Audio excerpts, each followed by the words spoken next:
What's up, everybody? Welcome back to Door Bumper Clear after eventful weekend in Martinsville. How was your day, Thomas? It was eventful. Yeah, very eventful. Eventful weekend for eventful you. weekend, yeah. But all good. Yeah, all good. Karsyn, sorry I kept you out too late last night. I apologize. Yeah, if I sound like it's Freddie's fault.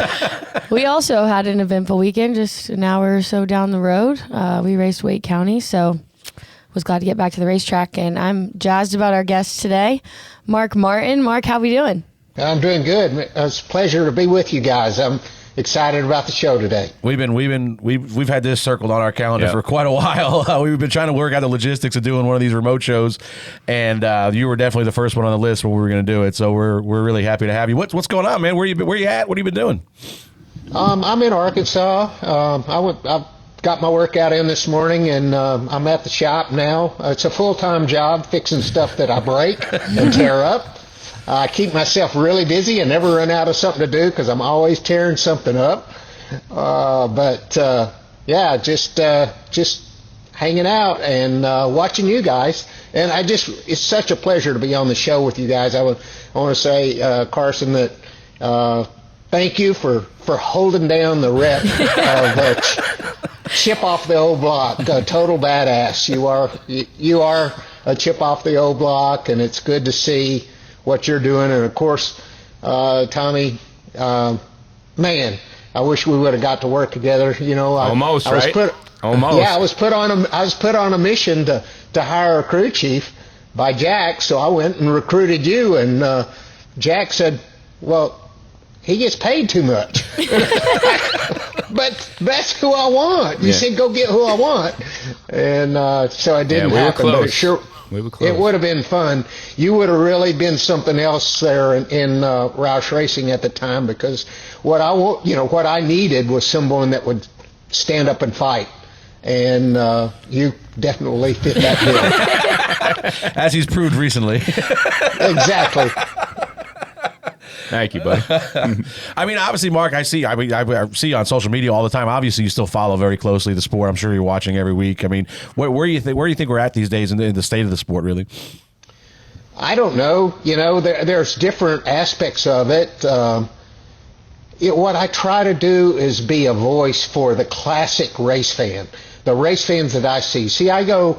I'm going to Wisconsin in May and signing autographs and hanging out with the late model. I'm a late model asphalt guy, and so even though I'm a bigger fan of the late model dirt cars, my career was built on late model asphalt racing, and so I go to the racetrack. I see these fans, and I try to speak for them, and obviously they're pretty frustrated with the state of things. And I try to be, their voice. But I also, like I said this weekend over, on X, man, I feel sorry. I'm critical of NASCAR a lot of times, but I'm also feel really sorry for them too, because they're often put in terrible positions where any decision they make is going to be, is a losing proposition. They're going to lose with somebody. So I hate that part of it. It is entertaining, I think, a lot. And, we've seen some epic racing, and we've seen some that we don't call racing as classic race fans. Yeah, for sure. I mean, me and Tommy talked about this a couple weeks ago on here. You kind of set the mold of the guy that would, listen, I'll let you go now because I'll get you back later. I'm not worried about that. Now, obviously, we've done a 180 now where we're aero blocking the hell out of each other every damn lap. I mean, what's that like for you to watch? And I know it drives Tommy crazy. Is it frustrating for you as it is for him?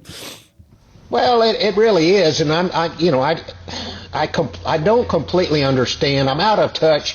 Tommy's closer to the garage than I am, so I admit that I don't understand certain things. But I don't understand why we deal with so much dirty air if it isn't downforce. Like, my car in 1990, it made, the best car I had made 0 in the front no lift, because most of the cars made lift with the grill open for racing. Of course, qualifying it was loose as hell, made downforce, but and it made 250 pounds of rear downforce. If somebody drove up behind you and got close, you would get loose and slide up the racetrack. You didn't have to use the bumper. All those things were great. When we started making more downforce, figuring out how to make more downforce, one of the complaints was from the competition, and I'm not going to name any names, was we're aero-tight behind other cars. We need more downforce. We need more front downforce. And I'm like, no, I don't think that's what we need. And so we went from 250 pounds of downforce to 2,000. The last year I raced, the car I drove, at Michael Walker Racing made 2,000 pounds of downforce. That's wrong. I mean, I'm sorry. I don't know. Now, I can't get a straight answer for what the cars on the Cup cars make today. But obviously something's wrong. And one of my thoughts about this underbody stuff is it came at the same time. It was a good thought. There were sound thought process behind it. But F1 tried it the same year that the Cup guys tried making downforce on the underside of the car, thinking that would not be affected by the car in front as much. Well, it didn't work. It didn't work for F1, and it doesn't, this car today is worse, than ever for dirty air. And I don't know why that is. If you're not making downforce, which I don't know how much these Cup cars make, maybe Tommy does, I don't know, but yeah, it's not as much as when you drove, but it's still more than when you drove when there was zero downforce in the front. I mean, I think you know the deal, Mark. The more front downforce you have, and when you get behind somebody, the least downforce you're going to end up having, so the worse the car is, right? So as we've gradually built downforce into the cars and we lose it, right? We don't have anything. When you didn't have anything, there was nothing to race against. So that definitely has changed our sport a lot. And, on top of the wider tires now and, the more grip we have, you compile all those things together, and we're in the situation that we have right now. Yeah. And I think that leads us into this weekend. Which there's no downforce this weekend. Let's not. Downforce had nothing to do with Saturday's event. So I was talking. There was some force behind some of that on Saturday, but maybe not downforce. But just talking about even the Cup race on Sunday. Just again, kind of, I thought we took a step backwards from where I thought we had a good race in the fall, and this was kind of. I thought it was closer to what the spring race was last year, where, not a lot of passing, hard to pass. You see guys staying out on 50-lap old tires and winning the stage still. And I just feel like that's, it was for a short track, you don't want to see that. You need to fall off. You need the racing's just suffering with this car, that package. The shifting is, I think, really hurting it because there's no more mistakes. You can make a mistake, you just downshift and take off again. So, I don't know. I mean, Mark, could you ever imagine shifting, twice a lap in Martinsville back in your day? No, I did a lot of complaining about shifting at Pocono. I know it had been done before, but it wasn't done regularly at Pocono. And Jack came up with the idea to do it, and I groused through it. And of course, we did it, and then people could hear it. The competition could hear it, and pretty soon everybody was doing that. But I can't imagine doing it at Martinsville. But I think the aero blocking thing, that's part of what you do. And to play the devil's advocate, all the things that we're seeing on the racetrack right now are a product of our environment, some of which we can't change. As racing evolves and improves, you have to make more rules because the racers are supposed to get around the rules or work in the gray area. So you make more and more and more and more rules. And as you do that, then the cars get closer to each other in speed. And that's another thing I never agreed with back when I was driving. When when NASCAR talked about wanting to make it more, like letting everybody see your shop build. That pissed me off because we busted a gut. We tested and we tested and we tested, and we came up with something that worked better, and now it's show and tell every weekend. And it's like, no, you don't want everybody's car to be the same speed. If you do, you won't have your Dale Earnhardt that has a bad pit stop and restarts 20th and drives to the front. That's when fans go crazy. I don't care what you say. A non-organic side-by-side race is not nearly as exciting as an organic, faster car driving up through the field. And so I think that there should be a discrepancy in speed. That's why you guys and all of us pray so much for wore-out racetracks and tire give-up, because that's real racing, comers and goers. And even though I thought yesterday, I saw the poll, Jeff Gluck's poll, saying that, half the fans don't think yesterday was a good race. I thought it was a good race. I voted yes, it was a good race. It could have been better, but I thought it was good. I want to see racing, not side by side, people stuck together side by side, especially like we saw the first 3 races of the year where, they're running half throttle and saving fuel and 3 wide. That just doesn't do anything for me. Yeah. Speaking of sharing information, I'm going to ask you this because I'm pretty sure I know where you stand. How do you feel about these guys getting to see each other's data? How would you have felt back if they started sharing your data back in the 90s? Oh, man.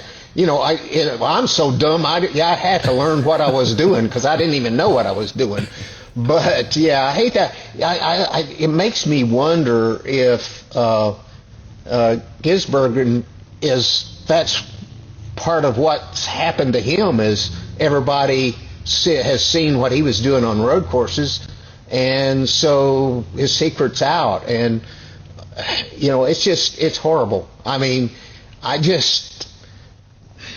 it's a different product. So what we're going for, we as an industry, not Tommy and I, but what NASCAR is going for now is entertainment. And it may be entertaining to see cars, running side by side, or having this parity. But with this parity, a 20th place car that gets out in front might lead till the next pit stop. And that's not what I want to see. I want to see somebody who dominates the race and shows domination, and, oh, by the way, stumbles every once in a while and has to come from the middle of the pack back to the front. To me, that's exciting. Yeah, I mean, to your point before, all the cars are the same now. Now you're giving everybody information. You're making all the drivers the same. So where are you looking for your discrepancy in speed? Or, if everybody's the same, that's why we struggle to pass each other. Yeah, by lap 260, 270, everybody all but 2 cars were on the lead lap still at Martinsville, which is unheard of. Yeah. Look, we've raced stage races there before. That had nothing to do with it. They're usually lapping cars in the first stage, getting to about 32nd, 31st in the first stage. There was none of that yesterday. I understand that they have to do a lot of work to make the tires softer now back in Ohio. Spend a lot of money to get to the next step probably, but I think everyone's going to have to lean in and keep working on that. Mark, how'd you feel about the race at Phoenix? Obviously, we had the 2 different options for tires. How do you feel about that at other places? Would you like to see that? I mean, I thought it made the racing better at Phoenix. I shouldn't say better, more entertaining. But would you like to see that adopted other places where these teams have a couple sets of softer tires to put on at some point? Yeah, absolutely. My biggest thing is about that is I want more than 2 sets. I would rather see, almost more like half and half. You have to be so stingy with your 2 sets that, it makes it more difficult. I would rather see more than 2 sets. I'd love to see it. There again, Goodyear's put in a horrible situation. I got to defend them. They're being forced to build a worse tire. Well, we did it. That was our fault back when we did it. We caused that issue. I mean, it's not Goodyear's fault. We did it because we didn't completely understand what was going on. We did understand, but we knew that we had to go overboard to have the car handling better. So that's on the competitors. But unfortunately, on Monday, Goodyear is the one that had to hear about it. They were the ones that had to deal with it through their normal customers, right? Through their Goodyear stores and through people trying to buy the tires. So, yeah, they're in a really tough predicament of what they have to do financially, right, on both sides, on the consumer side and on the racing side. So that's on us, right? But we have to understand now that we can probably back that up because we're only allowed a certain amount of camber now. And the camber gains are a lot different than they used to be. So we can't do what we did back in when you were racing anymore. So you know the deal. The tires are the thing that are touching the ground. They're the ones that are going to make the grip or no grip based off anything. Downforce, no downforce, anything. We need to keep working on the tires. Yeah, I would like to hear Karsyn's take, on all of that as well, because I like to know different people's perspectives. I enjoy X because I hear a lot of different viewpoints on all those things. But Karsyn, what do you think? Honestly, this year is the first time I've ever been involved in a conversation about tires, to be honest with you, because we deal with some issues on the car store side of things with codes and sets matching and all that stuff. So, I mean, I'm still getting pretty educated on the NASCAR side of things. I do think having an option at Martinsville would have made it a lot more entertaining from our perspective at home. But, I mean, as far as the rest of it, I still probably have a lot to learn. In my early career, my foundation before I got to NASCAR, as Tommy said, tires are everything. Tires were everything. And, they were almost my life. They came before setup stuff did. You kind of ran the same setup all the time, but they had the codes. What you're speaking of is like it tells what year, what week, what month, or what week the tires were built all the way back in the 70s. And, back then you could run, Hoosiers, Goodyears, Firestones, McCrary's. I was a Firestone tire deal guy, and this is an interesting tidbit. In 1978, the 19th week Firestone 51s were different than every other week. A 20th week and a 17th week 51 would both grain. The 19th week wouldn't. And when I figured out, I was just 19 years old, when I figured out that you could run those tires, those instead of the harder compound, I called all over the U.S. I bought every 19th week 51 there was. I had about, I'd say at least 30 of them. And Rusty Wallace and I went on a tour up north, and I took a U-Haul full of 19th week 51s with me. So we had a good time, but just an interesting tidbit. There's a lot more to tires than the race fans really know. Hey, it's Dale Jr., and for the latest DBC gear, we need you to go to shop.dirtymomedia.com. We've got plenty of options, and we're adding new stuff all the time. Shop.dirtymomedia.com. Before we get into spot on, spot off, Karsyn, Mark, I don't know if you got to see this. The biggest news of last week, I think, especially on social media, was Tommy became a Muppet. Did you get a chance to see Tommy as a Muppet? You can see it right behind him here in the studio. Now we have it not framed yet. Yeah, it's right there. Look. No, right there. Look. That was freaking awesome, man. I had a ball on X last week, man. Between, everybody playing the meme of him, with his headset flying off. All right, that's enough. That's enough. You did this to yourself, Tommy. I'm okay. I feel like you've probably seen that a time or two before that, Mark. That's why I wanted him to be my crew chief. I wanted somebody to fight for me. Fight for you and with you. That's all for Tommy. Yeah. Well, all right, let's get into a little bit of spot on, spot off. We've got some we got more eventful stuff. What do you want to talk about? What about this is the third week in a row you've cut me off. I know, into but you spot on, skipped. spot off. I can see today. You skipped. What about Luke's stuff? We're talking about Luke and spot on, spot off. Yeah. Oh, that's in race recap. We're talking about Luke and spot on, spot off. I promise. All right, let's go. We'll get to it. I promise. Permission to proceed? Go ahead. All right, let's get into some spot on, spot off. Topic number 1. After the race, Sammy Smith said to PRN, "I am not proud of that, but you absolutely have to do that," when asked about his last lap dumping of Taylor Gray in the Xfinity race Saturday night. I already know where you guys are going to go on this, but spot on, spot off, Freddie. You absolutely had to do that, he said. Yeah. No, you don't. What?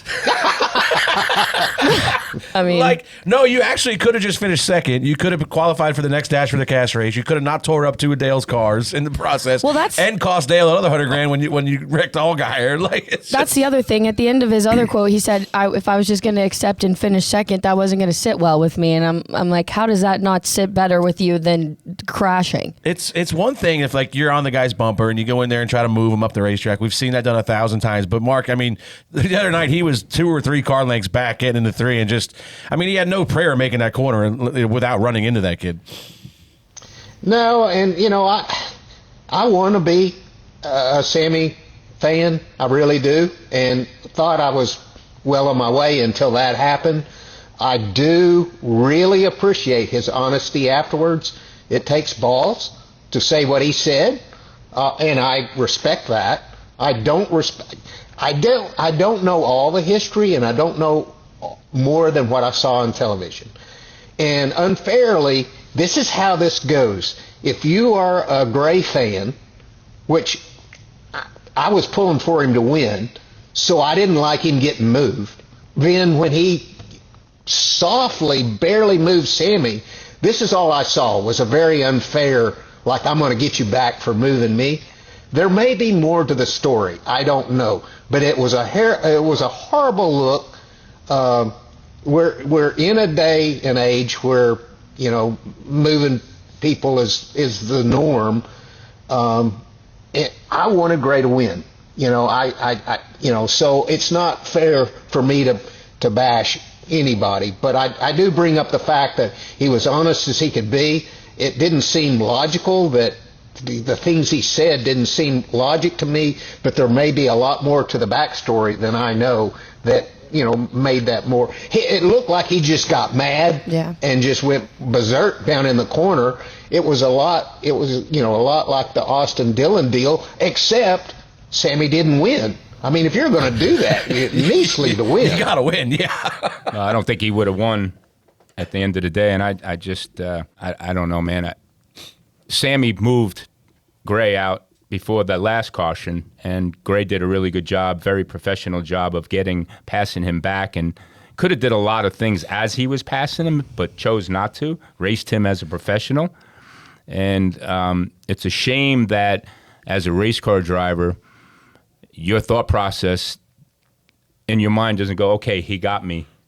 He raced me the proper way, and I'm going to finish second. And those are the things that pissed me off. And you've seen it the whole race.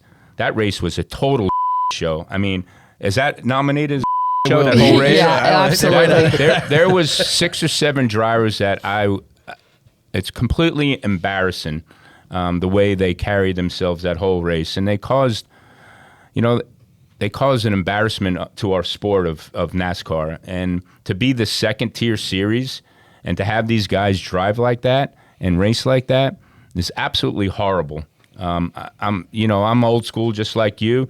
I don't believe in any of that. I believe in if you're fast enough to pass him, you pass him, you try your best you can. If there's a little moving around on both guys. And, I can't stress enough the Denny Hamlin, Chase Elliott fight at Bowman Gray and how they handled that situation for the lead and how they respected each other while they were running into each other and giving each other a split second to get back straightened up because, hey, maybe they did not really mean that. Okay, I'm going to stop for a second and do that. That's the way you're supposed to race. And the way these guys throughout the whole field, I mean, there was guys sending people from 2 cars back slamming into him and wrecking the guy that's 3 positions, 4 positions ahead of him and looking like an angel. And it's just, it just, I don't know. I don't understand. And I don't know, Mark, if it starts, well, I know where it starts. It starts in those legend cars and, it starts at the summer shootout, them guys that just run into each other getting in the corner. And it's just a bad look. It's a bad look for all of us. It's a bad look for our industry. And, you know, a NASCAR official came up to me yesterday when we were talking about it, and he was completely embarrassed. A big head NASCAR official. And he made a quote that kind of pissed me off because he said, you know, when them spotters up there, and I stopped him, and I said, let me tell you something. I'm up there. Them spotters had nothing to do with those guys running into each other and doing what needed to be done there in their minds. That was all on the drivers. So just an embarrassment, man. It's bad look. I'd like to add to that too, Tommy. You know, go back to Coda and Christopher Bell. You know, what he did aborting that attempt to pass Kyle Busch was really special. That really changed me from a neutral guy toward Bell to a fan. There is, I mean, first place is everything, but second, if you can't get first, second is too. I mean, you know, we all raced for whatever. We raced our brains out for 10th. I've raced my brains out for 25th. You raced hard, and there's something to be said for respect. What fan didn't enjoy, you know, the respect and hard racing that went on, you know, at Coda, for example, and you know, that's just, we need to see more of that. Yeah, I told Tommy last night, you know, I think it's time to take the kids' toys away. The kids can't play together. They take them off the schedule. Take Martinsville off the schedule. They've showed you for year after year that they can't race there. This is what they do every year. Obviously, it's not going to happen because NASCAR is entertaining for them, and I don't want to see it happen. But I'd rather just not see the race than we see what we saw on Saturday night. So, like, if the kids can't play nice together, take their toys away. Like, that's the end of it for me. I think, you know, it's a joke what we saw the other night. Mark, just to finish up on Martinsville, the one thing I did want to ask you about. How do you feel about winning your in? Because that's where this is coming from. You know, I think that's a lot of that stems from, you know, you see an opportunity to take a win, and, you know, obviously guys do it better than others, but, you know, winning your in is what causes a lot of this mayhem, especially in the fall race when it's, you know, they're going to the Final Four. How do you feel about that winning your in rule? I personally don't like the whole point system. I don't like it. I think it should be a full season. And I think there's some tweaks to the old classic point system that could be made. But for me, you know, a champion is much more legitimate if he consistently runs well all year long. And I think that there's another way to put emphasis on winning. If you win a race, you should be celebrated by everyone in the sport as a badass. Period. Winning a race shouldn't be a ticket to the championship. It should be that you beat everybody in the hardest form of racing in the world. That's what it should be. And I know a lot of classic fans, you know, feel the same way about that. Now, would it be as entertaining? I don't know. I just think that the integrity of the sport is more important than entertainment. And if you lose some viewers over that, then you lose some viewers. But you build, you know, the classic race fan, they watch the pre-race show, the entire race, and the post-race show. They sit down after church, they came in after church and watched the race with their kids. That's the race fans, that's the core race fans that has been, to a great degree, abandoned with where we've taken the sport. They've been abandoned for someone who watches sports. First of all, playoffs, we don't play. There ain't no play. It shouldn't be called playoffs, in my opinion. Number one. Number two, overtime. You should call it something else. I don't know. We're not ball sports. But ball sports people that flip over and watch the end of the Martinsville Xfinity race, they'll keep watching because they want to see that. Okay? But the classic race fan might turn that off. And that's where we're at right now. The sport is catering to the non-race fan to click on TV and stay on there because we've got these gimmicks I agree. Clint Boyer says if NASCAR is going to say respect will fix it, then they will need to get those security guards out of the way so they can learn respect. Spot on. Hell yeah. Spot on. Hell yeah, let's do Spot it. on. If the drivers are going to do that, let's fight. Let's get it over with. Let's knock each other out and let's move on, because whoever's going to knock that guy out, not going to mess with anymore. Let's do it. That the other night, those two guys were two guys that wanted to fight that didn't want to fight. Did you see that? That's the way the world. Our world is so soft right now because everyone is so afraid of the personal look and the outlash of the people that the social media keyboard fingered people, and like that's why I don't care. I'm gonna be as passionate as I possibly can. I've worked my ass off in this sport to do what I've done and all the accomplishments and unaccomplishments that I've done. Look, we all worked really hard. Mark knows more than anybody. He's grown up. I've seen old pictures of him. He was a mess getting in that race car because he worked day and night and winning races and doing the things. We all worked very hard for how we are and what we got to right now. And these kids, they didn't. These kids do not work on their cars. They have not been brought up to work on their cars. They don't do anything on these race cars. They have no care in the world on treating these cars or the people that work on them all these hours and all the things that they do. And it's a complete embarrassment. So, NASCAR, open it up. If they're going to do it, let them fight, let them knock each other out, and let's get on with it. Amen. Yeah. Amen. I don't think we had to add anything to Got that. anything else, Freddie? You want to fight? I do. I will say, I think Taylor Gray would have beat the I think he wanted to. That was like one of them arguments. Sammy didn't want to fight. But That was like one of them arguments the other night where like we're just going to make sure there's 3 or 4 people between us and we're just going to yell and point. Like, And no, that's like, shove. if that was me coming around the corner, I would have been like sneaking around the corner trying to punch somebody. I wouldn't have wanted to been on the other end of Taylor Gray, I'll tell you that much. No. And listen, shout out to Taylor. We talked about it. I mean, he ran He did awesome, amazing man. race. Yep. He deserved the win, and obviously it got robbed from him. And the really unfortunate thing is, so Tony Hirschman spots for him. He spots for Ty Gibbs. He spots for Corey Heim, and he's just had a string of bad luck for the last month. And I went down. Let's not be upset for Tony. He's had a really good I run. know, Let's yeah. not I'm worry not about really too between bad, his but- brother and Kyle. Let's not feel bad about Tony Hirschman. But like okay? literally, I went down there with 50 to go, and I'm like, you realize you're going to get run over before this race is over. Like just the way your month is going, like you're going to get wrecked. And he's like, oh, I know. He's like, I know. Sammy's going to be the one that does it. Like, and this was like 50 or 60 laps to go. It's just it's coming, and like it drove me crazy the other night. End of the day, somebody needs to get their ass beat. All right. Exactly. Moving on. There were only 2 legitimate green flag passes for the lead, down from 12 in this race last year. Spot on, spot off. Freddie. Obviously spot off. It's just like I said, I thought the fall race was pretty good last year. I thought we were trending in the right direction when we got that softer tire, and I thought the last fall race was much better than the spring. And then we go back this year, and I don't know if it, maybe it's temperature related. I don't know. It was warm. Yeah. So the tires react. We saw it at Bristol. Yep. Like the tires react much differently. Mark talked about just the difference in codes and tire, just tires themselves, but then you factor in the weather and it's going to make for different stuff. So, I thought the race this year, this was much like the spring race last year, just super hard to pass. I mean, we stayed out on the one stage because we saw the 21 stay out and we was kind of mid pack or worse. He stays out and leads the whole rest of that stage or stays up front.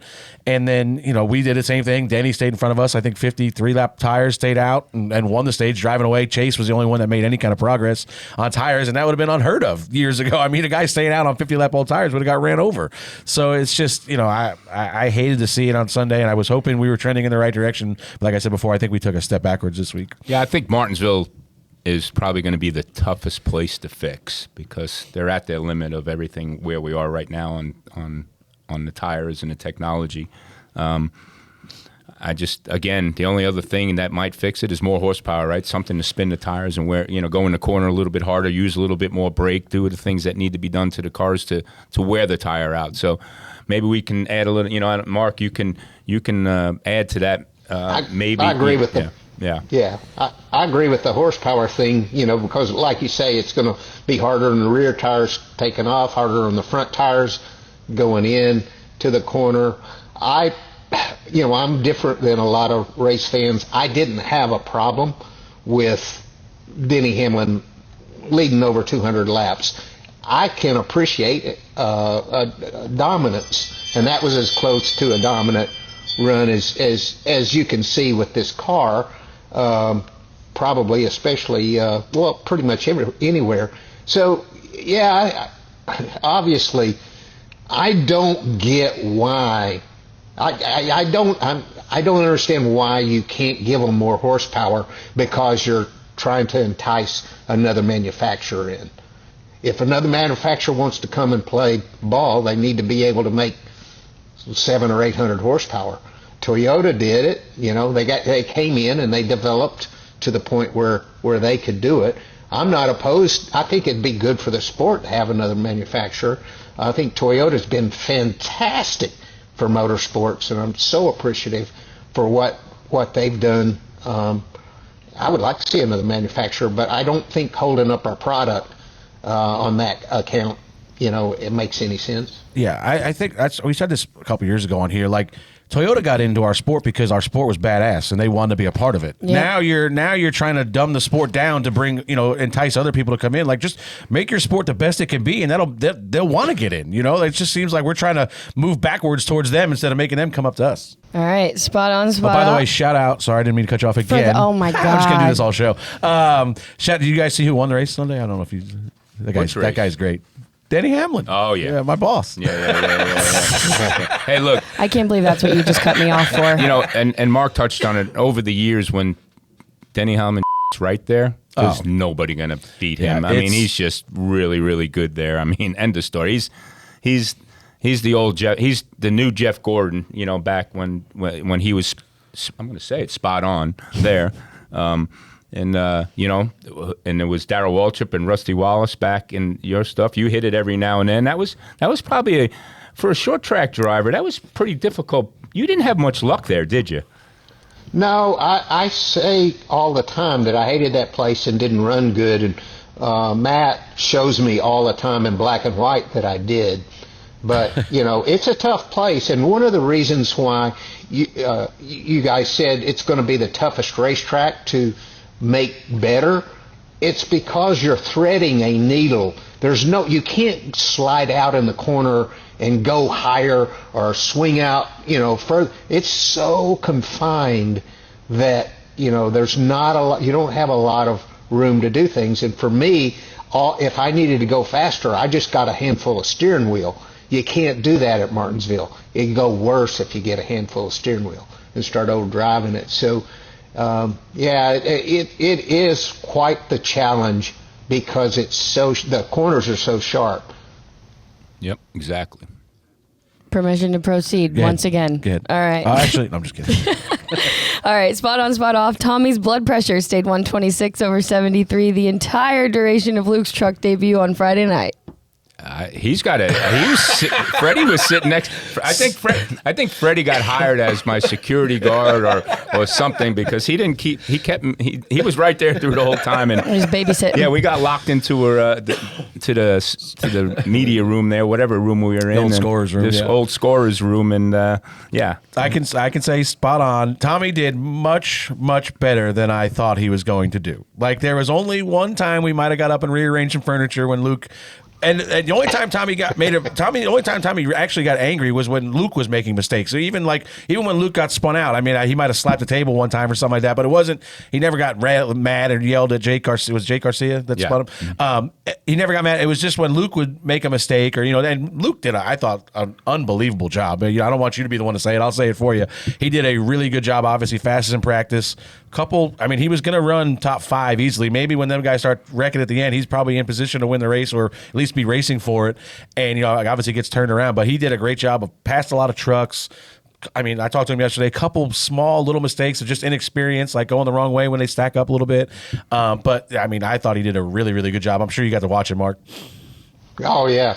I was, I'm sure Tommy was really proud.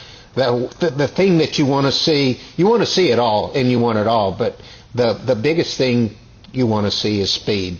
That's the hardest thing to find, when you're a racer. And if you've got speed instantly, then the rest of it will come in time for sure, and it'll come really fast. Hey, you know a thing or two about being fastest in practice. I feel like you were fastest in practice every damn where we went for a while. First car out, and right to the top of the board, and never came down. I don't know. That was my thing. I would have loved to have had qualifying with zero practice. That would have been so much fun. That was right in my wheelhouse. I loved the thrill of not knowing if you were going to make it or not. And I loved qualifying for that very reason. I usually drove faster than I thought I could make it, and was always trembling after my qualifying lap. So I loved qualifying. I had a lot of good fortune. Got to drive a lot of fast cars. Mark's the biggest proponent of horsepower because he was always 30, 40 down, right? We were for a long time. Wait, what'd you think of us qualifying wide open a couple weeks ago at a mile and a half, Vegas? Of course, you know what I think of that. Heck, even Harvick, had to bash that. No, gosh, we've got 6 races now on the schedule where you do that and you race that way. I used to think 4 was too many, but now we've got 6, and I hate that. And I get what we're doing. I get what they're doing. But I just that formula is not for me. I want them to have to let off the gas enough that the guy that grabs a handful of steering wheel can make a difference. And if you're running wide open or even near wide open, it just brings everybody together, and it gets back to what Tom and I were discussing about everybody being almost equal. That's not what you want. I mean, sure, the 20th place guy can win, maybe. He has a better chance than otherwise, but that's good for the sport once in a while. It's not good for the sport all the time.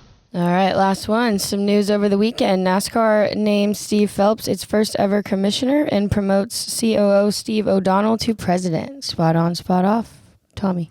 Yeah, I mean, Steve Phelps deserves everything that is coming to him. He works really hard. I don't even know the chain of order of all these different names of who you are, but I know Steve's been doing this for a long time, and he's been part of a lot of negotiations and a lot of growth in our sport. And kudos to him and NASCAR for recognizing how good he is. And Steve obviously Steve's always been up there, right? He always floats around there, and he's again another guy that's been an integral part of NASCAR's growth and everything we've been seeing lately. So yeah, good moves on both part. I think like I said, those guys, they get a lot of respect from all of us in the garage and on the business side. And I know Steve has personally helped me a lot. Has flown in on his own accord on some meetings with me and some sponsors to try to help. So yeah, he's a racer's guy, both him and Steve, and they deserve it. I mean, there's been numerous times where Steve has come up on the roof before the race and walked down the whole line, shook every spotter's hand, thanks for coming. If you need anything, whatever you need, let me know. So obviously, great guy. Personally, I would rather just see Mark Martin be named a commissioner, because after today's show, I think he's got some good ideas. He can fix some stuff. We might need him as a race director. Maybe he should help Kip a little bit. I was gonna say I'm gonna invite Mark out one weekend. We'll bring you to late model land and help us fix a few things. No, you know what? We need you on the Smart Tour. Yeah, we can Hoots does the Smart Tour, the modified Smart Tour. Oh yeah, and he was old back then. Now he's old and can't see what he's doing now. So yeah, we might need your help. Yeah, but there's one thing about it. I'm sure he's very confident in his decisions. Oh yeah, even if they're wrong. Yeah, if they're wrong. Always has been. Yeah. Oh man, what do we got? What's got you fired up? What's got me fired up? Well, lots of things per usual, but how about Chris Wright top 10 in the Xfinity race? That's how big of a show that was. Oh my God! Chris Wright pulled off a top 10, ninth actually. Yeah, I still don't even know what car he drives or number he drives. But the 5. Okay, and I text you. You told me to park it. I told you to park your guy because he was involved and he was getting bounced around. He's like, hold on, because I said we're 27th. We still got a shot to win. And where'd you end up? 6th. Yeah. So that's all he wrote. Luke and I were in Rhode Island at the time after watching the whole thing while we were eating, and Luke's looking at me just shaking his head because he's like, I cannot believe I'm watching. We restarted 27th with like 29 laps to go and finished 6th. Yeah. And we didn't. I don't even know if we passed anybody. No. It's just all restarts, running each other. Guys running each other over. Just hook the curb and let them get out of your way. Yeah. Xfinity race show. It was brutal. Rough. All right, it's time for Reaction Theater, where fans can call in and voice their opinions from this weekend's race. And now, a live reading of the children's classic, Thomas and the Tow Truck Driver. It was after a wreck at South Boston Speedway. Down in the pits, here comes Tom Baldwin a-walking to check on a driver after a hard wreck. I think the left rear went down, passes his lips. Go yourself, a response was returned. A common northern conversation endured. Gray t-shirt buddies, common knocking. Next thing you know, a tow truck driver and Tom are rocking. Down goes Tom in a chokehold and all, but not for long at all. Back up pops Tom, headset ready to be fired. A thought in his head. Dare do I toss it? Only to be followed by a thought of the cost of it. $2.50 a piece? I can't bear the thought of it. Tom huffs and he puffs, his neck vein is bulging. One big breath in to declare, had enough of you Debatable gray shirt crew members, including Big Doofus, disperse. The legend, Tom Baldwin, again emerges unhurt. The end. Emerges unhurt. Just publish it tomorrow. Yeah, that's so we need a awesome. hardcover. Yeah. Kevin Hughes wanted me to ask you when the last time you paid for a headset was, because when I was talking about I finally got a new one after 18 years. I walked in there this winter, I threw it on his desk, and I was like, come on, man. Can I finally get a new one? It was green, moldy. Ew. Oh, yeah. And I think he felt bad for me. He probably did. I would. Hey, I was in my suite over at Martinsville, and the guys next to me sounded something along the lines of, I'm getting real tired of you, mother... I think maybe they were able to see us. Maybe. So is there some sort of like monetary prize for the Show Hall of Fame? Because apparently the Xfinity drivers think there is. They're all bum rushing to get to the front of the line. There has to be a prize. There's no other reason to be that stupid. Yeah, forget DHP. We got to points. figure something out, for the... There needs to, what the end of the year. Yeah, we need to have a... Well, maybe not. Maybe people do that more. But, yeah, right on, sister. We'll get to the drawing board on that. Soft tires and a short track. Denny back in Victory Lane, I guess he likes it soft and short, just like my old lady. I literally don't even like it.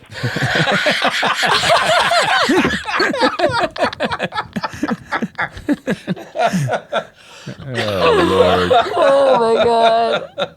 That's awesome. Oh, man, now we got combo callers. That's pretty good. People are stepping it up. My God, I'm sitting here in the parking lot waiting to leave. Swear to God, it's Richard Childress out here playing bumper cars with these damn people. Must have hit 4 or 5 people trying to leave the damn parking lot.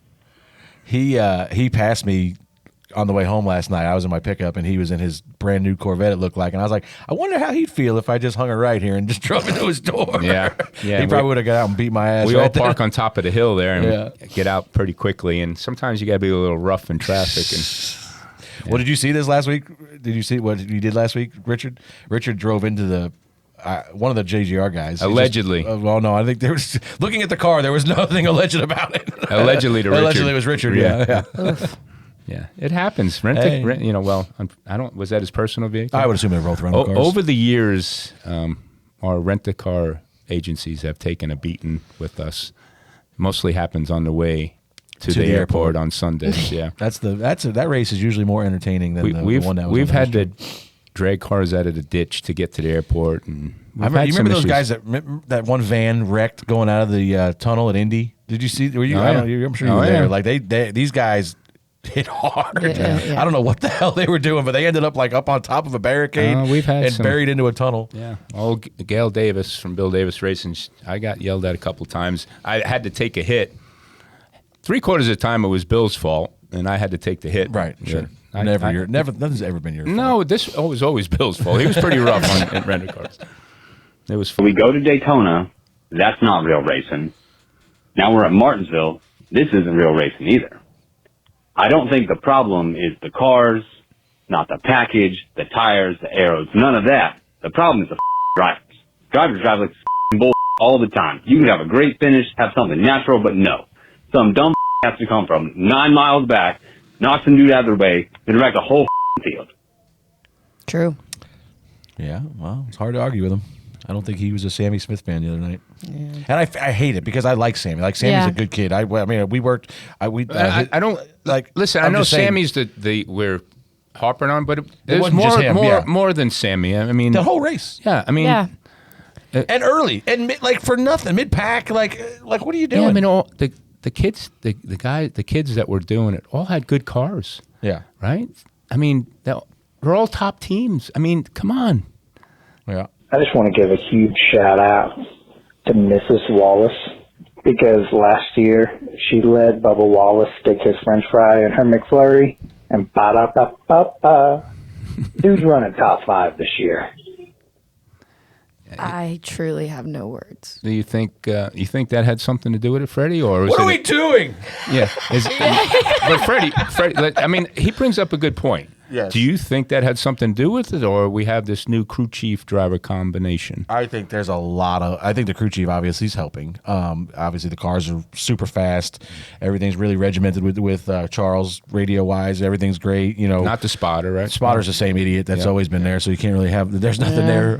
But I mean, but listen, Bubba is just in a different place. Yeah. You know, like you said last week. You know, it's a mindset thing. Yeah. You know, and it's like even when we had bad days, there was a lot of positives in those bad days. So there's nothing really, you know, I'm sure we're going to hit, you know, you never stay too high, you know, too long. There's going to be some low point at some point this year where we might struggle. You know, everybody goes through it. Like we've been talking about the 54s going through it. He had a really good run yesterday. Kind of got turned around. I think he was going to have a top 10 run. Got turned around there. I think he still came back in top 12 or something like that. Yeah. But you know, it's this sport, man. It's ups and downs, and it's how you handle them. And like I think he's just doing a really good job of kind of staying up right now, and it's showing on the racetrack. That was it. Well, that was McFlurry's. French fries. Yeah, yesterday was yesterday was Amanda and John's birthday. Amanda's Bubba's wife and my brother. So Bubba won on Megan's birthday when we were in Daytona. So I said, hey, you know, you won on Meg's birthday. Why don't you keep the streak rolling? So we finished third, and he had to apologize to his wife. Yeah, but it's John's birthday every day. Every day. So it's like Christmas. I don't even know where John is. I have no idea if he's home. I don't know where John's at. I mean, you're like, we're going to come celebrate John's birthday. I'm like, for what? Every day's his birthday. To leave an audio message 24/7, you can call our number 704-802-9572, and we will play the best ones. I don't know why I just had a stroke. Sorry. We'll play the best ones each week on the show, so make them good. All right, it's time for Ask DBC. You can send in your questions on X each week using hashtag AskDBC. And this week, D. Jansen 8 would like to know, a MLB game is being played at Bristol this year. So I was curious what your favorite sports crossovers are. So like, for example, NASCAR racing at the Coliseum, NHL Winter Classics, they play them in like football and baseball stadiums, anything like that. I'm gonna go. I think I'm gonna go to the, which is gonna be interesting. But the Rangers are playing the New Year's Day Winter Classic outside this year, but it's in Miami, so I don't know how that's gonna work. Like I feel like Miami's not exactly what you think of when you think about outside and ice. So when did you say it is? It's on January 1st or around January. Does it get cold enough in Miami for that? I mean, obviously they're keeping the ice cold or the ground cold, but like I don't know how they're gonna do this in Miami. I feel like it's a bad idea. Interesting vibe. You might have to go just to see. I'm going. Yeah, I'm gonna go. You are? I think so. I haven't bought tickets or anything, but I'm planning on it. You got any? Tommy, you got any? No, I mean, I think it's pretty cool. I'm interested to see the layout when it's all done because, you know, those guys do a really good job of putting on a show at Bristol. I mean, the football game was incredible there, and the way the infield is laid out, you know, all the dips and drains and all the things, it's going to be real interesting how they, I'm sure they're going to have to worry about drainage and have to do everything, level it out. So I'm sure it's going to be a big project, but I'm sure when it's done, it's going to be a classic. I bet that'll be fun too, because like hockey games already have a fantastic atmosphere, and it being like outdoors in Miami might be trouble. It's a bad idea, but I'm going to do it anyway. Why not? All right, moving along. Show Hall of Fame. We've obviously got a super obvious nominee for this week. But last week, the ARCA team testing with the lack of safety equipment took the win from Thomas and the tow truck driver, which is the tow truck driver kind of surprising. Yeah, that's unfortunate. I mean, it's not surprising because that was the dumbest thing I saw. Well, last it was week, pretty stupid, but what do you got, Tom? Who do you want to be show this week? Like the whole Xfinity Just race. the whole Xfinity series? Xfinity race. Do we even give anybody a option this week? Do we just let them No, know? that's it, man. That's it. I mean, we had a couple short track, another pace truck, tow truck flipped over, I think, right? We got something on there. We can Really? Yeah, another. Where did this tow truck flip over? Oh, yeah, right here. This guy blew up, and I think this guy over here, he was really in a rush here. He was already on fire. We missed that. He blew up, and he did a good job stopping so we wouldn't get oil over there. Here's a guy. Oh! Yeah, he was in a rush. Well, so now instead of worrying about the guy getting burned up, they're worried about the truck driver. There, yeah, and yeah. So, and this guy, this is I think in New Zealand. That was a little bit of show. We got a street stock. Flying through a fence. I mean, like Dukes of Hazzard style. Yeah. Hey, and that's, by the way, when you hear your local track announcer tell you not to stand next to the fence, that's why. That's what don't do that. Yeah, good thing nobody got hurt there. Yeah, I mean, there's people right there that down there and landed. Yeah, they were just watching going, holy Is that your New Zealand accent? Yeah, holy I don't think that was Tom. it. You don't think so? I don't know. So, I mean, I guess that's really... I think we just get it. We just go ahead and lock it into the Hall and of Fame the whole already. Series. Yeah, this guy, he's... the high limit official that fell. Oh, man, that's so dangerous. I'm glad the guys were staying low in the sprinkler. He tripped over he had like a Look at him. He was like, or something. yeah, but he was like, what was he doing before that? He's like, who is that? It might have, Just the way he's like hopping around. Yeah, is he? Is I don't know. Was he a strapped rope? in? I think he was trying to unstrap himself. I don't know. I don't know. I mean, any other week that might have been a show, but there's nothing topping Xfinity. Nothing tops. Dalton, just put like Xfinity. Like it's just three, just like this. three. Yeah. Yeah. I would say remember to go vote, but you really don't have to. I mean, read votes. Go vote. Go to the social page. Go vote, just so we see which one of the Xfinity options wins. Yeah. Okay, DBC picks for the first time, I think, right? One of our guests. Second time. What is going on? Hey, Tom, thanks for coming. The guest won last week, so now you got to go last. McMurray won with Denny Hamlin. How did I finish last with an 11th place finish? This is ridiculous. That's all Where right. did I end up? Where are we at? I was in second, so. No, you, Tommy. Yeah, Tommy's P2. Where are we going? Love that. We're going to Darlington. All right. I will take at Darlington. I'll take Chase Elliott. Oh, all right. Let's see. I'm going to take last year's winner, Chase Briscoe.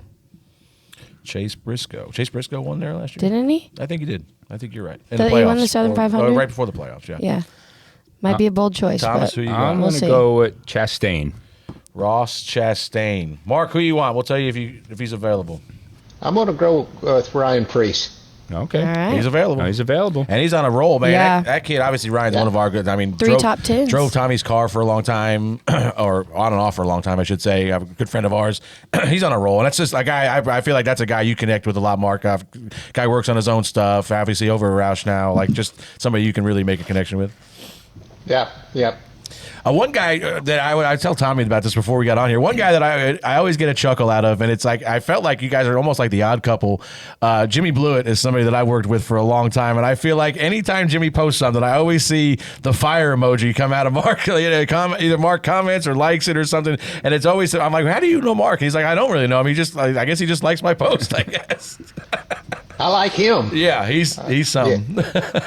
Yeah. I'm a big fan of his. He's special. That's what we call him, special. He's a little laid up right now. He had some stomach issues. He's probably have to sit this whole year out, I think. But he's ready to get back after it. I can promise you that much. He's got his boy racing and his nephew. He's gonna take them to Wall Stadium this year and run some. James ran the other night at Bridgeport, a dirt modified. New Egypt, right? Oh, New Egypt. Sorry, yeah. And he did well. So that's his deal for this year, and he'll be back next year, I'm sure, ready to go. Oh, that's fun. I know, Mark, you mentioned Matt. How is Matt doing these days? Where's he at? He's in Arkansas as well. He's doing really good. He's just pretty well slammed with, he's the historian and the curator of all our old stuff. He's got JR10 our chassis, 10th car we built at Roush's, got our first win, Jack and my first win. It's being restored, and getting it running and working on the book.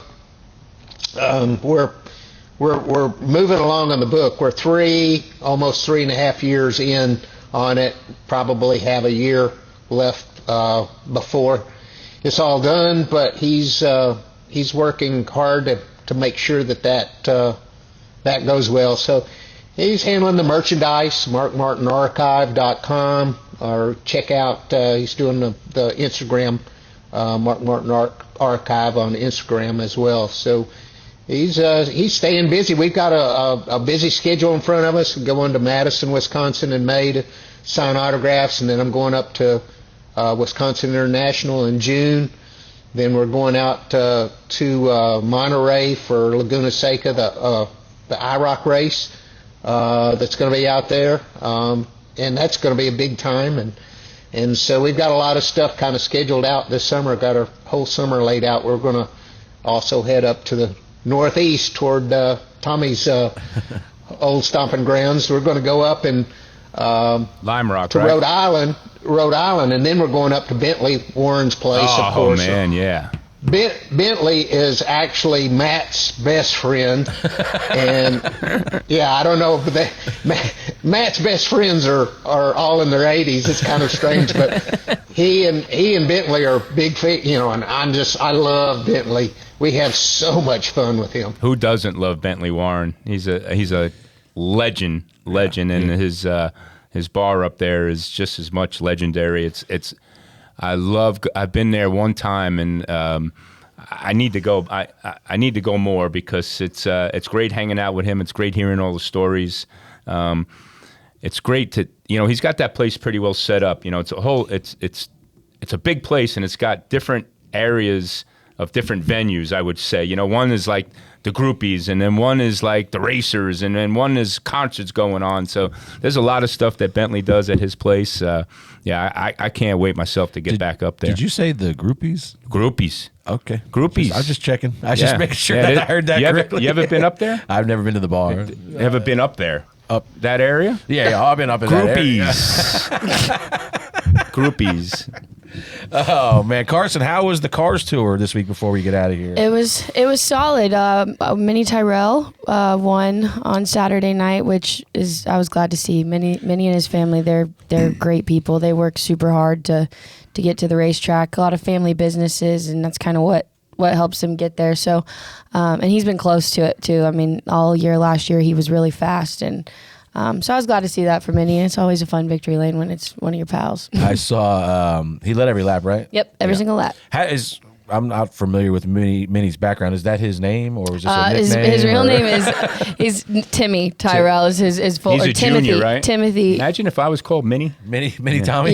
so Muppet Tommy. Muppet. He's a short king, so that's why I think they started calling him Minnie. So yeah, he runs good. I think Landon Huffman got screwed. Yeah, I think he did not deserve to get put in the back, but a rule's a rule, I guess. He was a legitimate second place car. I could see Mark nodding his head. I think he agrees with you. And especially, and I was talking to Kip yesterday in Martinsville. I asked him. I said, the guy basically came over the radio and said, "Man, that was me. I came down on Landon." And I asked Kip. I said, in the short track world, I seen it at Hickory. I thought once that they have a roof tap rule. If a guy knows he caused a wreck, if he pulls up at the start-finish line and taps his roof, that means it was his fault.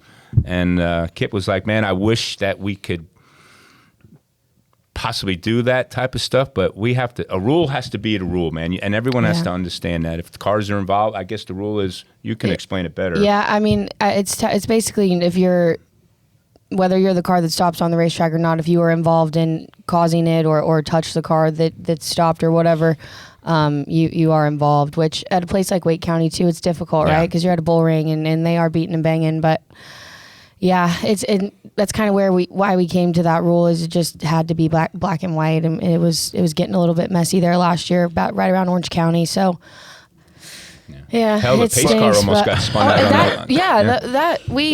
They about ass packed the pace car multiple times this weekend. It's a tight place. A little sketchy. There was one time I was like, oh. Yeah, well, he had to go because he almost got beat the restart before because of lagging a little bit, so he had to go. He played that right, Minnie. He did good. I watched that race as well, and I was, there again. I was kind of, a fan of Landon Huffman, and that's a tough pill to swallow. But like Karsyn says, a rule needs to be a rule. Once you start having judgment calls, it opens up a whole can of worms. But it is disappointing because somebody can run. You can be going down the straightaway and somebody run all over you, and cut right across your car, your front end, and you wind up in the back. But I get that, and it does help police, what we saw on Saturday, at Martinsville.